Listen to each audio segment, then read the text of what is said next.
ஆபதாம் அபஹர்த்தாரம் தாத்தாரம் சர்வசம்பதாம் லோகாபிராமம் ஸ்ரீராமம் பூயோ பூயோ நமாம்யஹம். ஸ்ரீராம ராம ராமேதி ரமே ராமே மனோரமே சஹஸ்ரநாம தத்துல்யம் ராமநாம வரானனே. வேதவேத்யே பரே பும்சி ஜாதே தசரதாத்மஜே வேத பிராச்சேதசாதாசீத் சாக்ஷாத் ராமாயணாத்மனா. யத்ர யத்ர ரகுநாத கீர்த்தனம் தத்ர தத்ர கிருத மஸ்தகாஞ்சலிம் பாஷ்பவாரி பரிபூர்ணலோச்சனம் மாருதிம் நமத ராட்சசாந்தகம். உல்லங்க்ய சிந்தோஸ் சலிலம் சலீலம் யசோகவன்னிம் ஜனகாத்மஜாயாக ஆதாய தேனைவ ததாஹ லங்காம் நமாமிதம் பிராஞ்சலிராஞ்சநேயம். புத்திர்பலம் யசோதைர்யம் நிர்பயத்வம் அரோகதா அஜாட்யம் வாக்படுத்வம் ச ஹனுமத் ஸ்மரணாத் பவேத். ஆஞ்சநேய சுவாமியினுடைய மகாத்மியம், அவருடைய அனுகிரகத்தாலே நமக்கு ஏற்படக்கூடிய சிறப்புகள், நாம் அன்றாட வாழ்க்கையில் அவரிடத்திலேந்து பெற்ற பெரிய பலத்தை எப்படி கடைப்பிடிக்கலாம், நானும் கர்மயோகி ஆக முடியுமா, எப்போ ஆஞ்சநேயர் அருளால் என்று போடப்பட்டிருக்கிறதோ முதற்கண் இந்த ஐந்தாகவும் அவர் இருக்க வேண்டும். யோகியாக, ஞானியாக, பக்தனாக, சரணாகதனாக, முக்தனாக. இதிலே முதல் நாளில் கூட சந்தேகம் வராது. ஆனால் முக்தனாக ஆஞ்சநேயர்னு சொல்லும்போது அவர்தான் வைகுந்தமே வேண்டாம், முக்தி வேண்டாம் என்று சொல்லி பூலோகத்தோடு தானே இருக்கிறார். ஆனால் ஆஞ்சநேயர் முக்தன்னு சொல்லுகிறீரே, அவர் அதை அடைந்தாராங்கிற கேள்வி வரும். அதுக்கு கண்ணனே கீதாச்சாரியன் கீதையில் ஒரு அழகான ஸ்லோகத்திலே சொல்லுகிறார். இஹைவ தைர்ஜித சர்கா, பிறப்பு இறப்பு படைப்பு அழிப்பு இவற்றையெல்லாம் இந்த பூலோகத்தில் இருந்து கொண்டே ஜெயித்தவன் இருக்கிறான். வைகுந்தத்துக்கு போய் முக்திங்கிறது இருக்கட்டும், ஆனால் இந்த உலகத்தில் இருந்து கொண்டே அந்த அனுபவத்தை பெறலாம். எத்தனையோ மகான்கள் வைகுந்தத்தை அடையணும்னு ஆசைப்பட்டவர்கள். ஆனால் வெகு சிலர் அந்த அனுபவம் இந்த பூலோகத்திலே கிடைக்குமானால் அங்கே போகணும்னு எனக்கு விருப்பம் இல்லை என்று இங்கேயே இருந்து விட்டவர்கள். ஆனால் வைகுந்தத்தில் இருக்க வேண்டிய தகுதி அத்தனை அவர்களுக்கு உள்ளது. விருப்பம் இல்லை, தகுதி இல்லைன்னு சொல்ல முடியாது. எத்தனையோ விஷயத்துக்கு நமக்கு தகுதி இருந்தாலும் பண்ண வேணுங்கிற விருப்பம் இல்லாவிட்டால் செய்ய மாட்டோம். அவருக்கு வேறொன்றில் விருப்பம். அதை போல ஆஞ்சநேய சுவாமிக்கும் வைகுந்தத்துக்கு போய் பெருமானை தரிசிக்க வேணுமானால் அவர் ராமன்கிற உருவத்தோடு இருப்பாரா? அவர் அமர்ந்த திருக்கோலத்தில் ஸ்ரீதேவி பூதேவி நீலாதேவி நாச்சியாரோடு இருப்பார். அதில் எனக்கு விருப்பம் இல்லை. ஒரே தாரம், ஒரே மனைவி, ஒரே பேச்சு, ஒரே பாணம், ஒரே பார்வை, இப்படி இருக்கிற ராமனையே தரிசித்து பழகின எனக்கு வைகுந்தத்துக்கு போய் 3 தேவிமார்களோடே சேவிப்பதில் விருப்பமே இல்லை. இதனால் அவரை வேண்டான்னு மறுத்து விட்டார். ஆனால் அவருக்கு அதற்குரிய தகுதி இல்லைன்னு நினைக்க வேண்டாம்.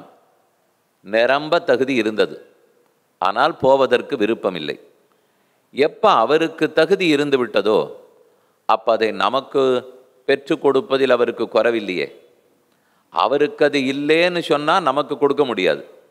அவருக்கு இருக்கிறது, போவதற்கு விருப்பம் இல்லை. அதனால் நாம் போகணும்னு சொன்னால் தடுக்கப் போவதில்லை, கொடுத்து விடுவார். சட்டியில் இருந்தால்தானே அகப்பையில் வரும். யோகமோ ஞானமும் பக்தியும் சரணாகதனுக்கு வேண்டியதும் முக்தனுக்கு வேண்டியதும் இது இத்தனை ஆஞ்சநேயரிடத்தில் உள்ளன. நாம் அவரை பிரார்த்தித்தோம் என்றால் அவரை வணங்கினால் அவர் அருளாலே கடைக்கண் பார்வையாலே இந்த ஒவ்வொன்றையும் நாம் பெறுகிறோம். முதல் நாளும் மார்க்கம் சாதனம், கடைசி என்பது போய் சேர வேண்டிய இடம்.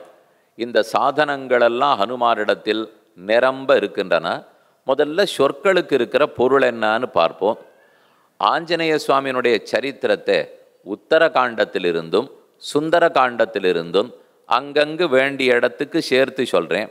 அவர் கர்மயோகியா எங்கெங்க மிளிருகிறார், அவர் ஞானியா எங்கெங்க பிரகாசிக்கிறார், அவர் பக்தனா எங்கெங்க ஒளிவிடுகிறார், அவர் சரணாகதனாக எங்கெல்லாம் காட்சியளிக்கிறார், அவர் முக்தனாக எப்படி இருக்கிறார் அப்படிங்கிற 5 இடங்களை பார்ப்போம். பார்த்துட்டு அதை நமக்கு எப்படி அனுகிரகிக்கிறார், நம்மால் எப்படி கடைப்பிடிக்க முடியும் அப்படிங்கிறத சுருக்கமாக பார்ப்போம். இந்த ஸ்லோகம் எல்லாருக்குமே அறிந்தது. இன்னென்னதெல்லாம் ஹனுமானுடைய ஸ்மரணத்தாலே நமக்கு கிடைக்கிறது. புத்திஹி, பலம், யசஸ், தைரியம், நிர்பயத்வம், அரோகதா, அஜாட்யம், வாக்படுத்வஞ்ச ஹனுமத் ஸ்மரணாத் பவேத். ஹனுமானை நினைத்த மாத்திரத்தில் இத்தனையும் பெறுகிறோம். ஒரு நிமிஷம் நினச்சினுடுவோம். நினைத்த மாத்திரத்தில் இந்த 8 இப்போ நமக்கு வந்துடுத்தான்னு கேட்டால் ஒன்றும் மாறுதலே தெரியவில்லையே சுவாமி, முன்னால் எப்படி அமர்ந்திருந்தேனோ அப்படித்தானே இப்போதும் உட்காண்டிருக்கேன்னு தோணும்.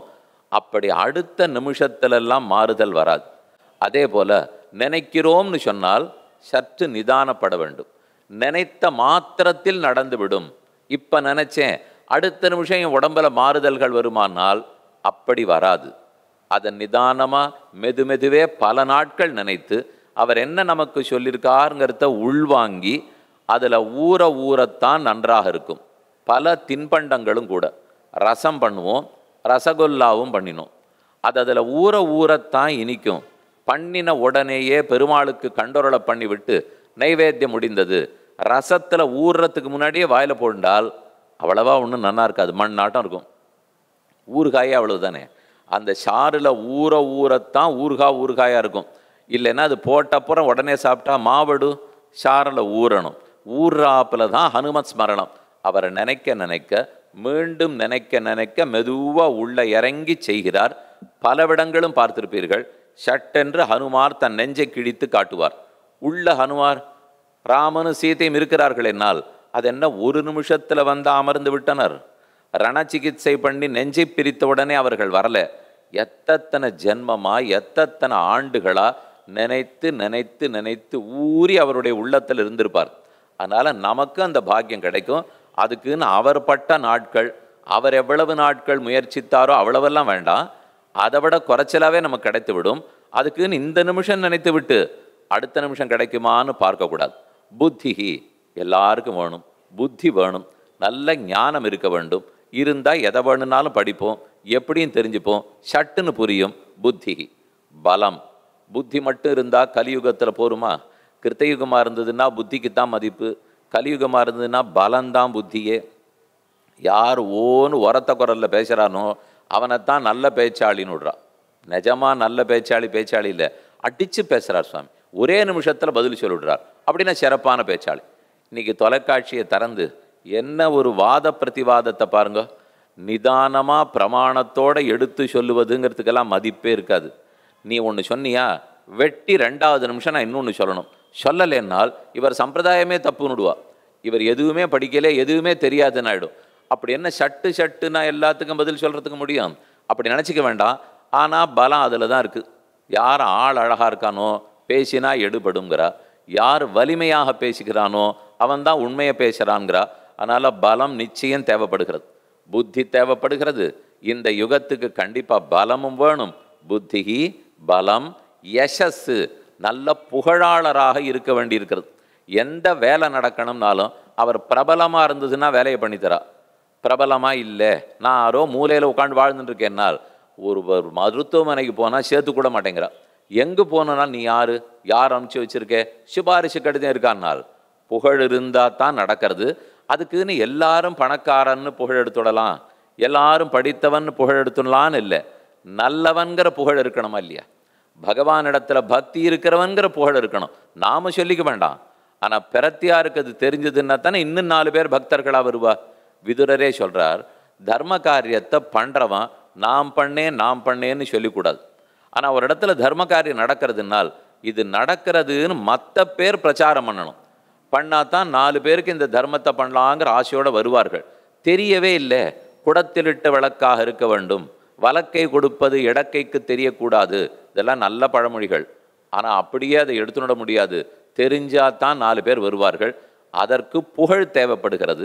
நம்ம புகழ் வெளியேறாட்டாலும் நம்ம ஆச்சாரியர்களுடைய புகழ், பகவானுடைய புகழ், மகான்கள் பாகவதோத்தமர்களுடைய புகழ், இது பரவினாத்தானே உலகத்துக்கே நல்லது.